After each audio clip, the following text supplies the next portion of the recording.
আপনাকেও এনা ভালো করে কই আমি হলো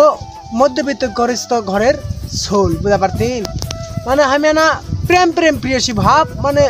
প্রেমিকার অভাব যা কয় মানে আমার মনের ভিতর কোনো কিচ্ছু না একেবারে সাদা ফ্রেশ মানে একেবারে মোমবাতি যেমন মিচ্ছে না তাপ লাগলে গলে যায় সেই রকম আমার হৃদয়টা মনে করো দি গলে যায় একবারে মানুষের কোনো কষ্ট দুঃখ এগুলো মানে দেখার আগেই আমার ভিতর থেকে যেমন মানে কি একটা হয়ে যায় মানে চোখ দিয়ে পানি পড়ে যায় এত কষ্ট অনুভব করি আমি খালি মানুষের দুঃখ দুর্দশা দেখে যাই হোক কালকা হলো আমার এক বন্ধুর প্রেমিকার বিয়া ওই সুরাজি এখনো ক্যাঙ্কে লক্ষ্য আছে আমি সেটা এখনো বুঝতে পারছি না আর আমার ফ্রেন্ড লিস্টের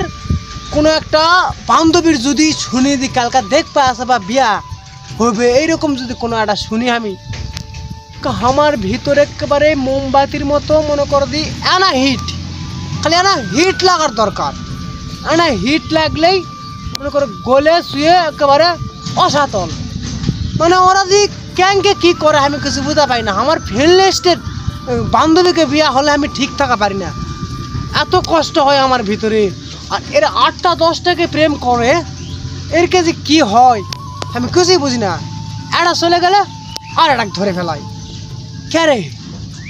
তোর কি স্বভাব এটা হ্যাঁ জাতি আছে ধরতেই আছো তোরা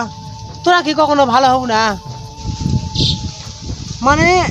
এরা মনে করতি প্রতিদিন যদি বদলা না পারে প্রতিদিন এর কে হলো ভালো আর যদি প্রতিদিন না বদলা না পারে ভালো তো আমার হৃদয়টা এমন একটা জিনিস যদি তৈরি ভাই কি কমো তোমাকে মানুষের দুঃখ দুর্দশা দেখলে আমার মাথা তার অন্য কিছু খেলে না তো মানুষের সাহায্য করারই খালি ইচ্ছা হয়।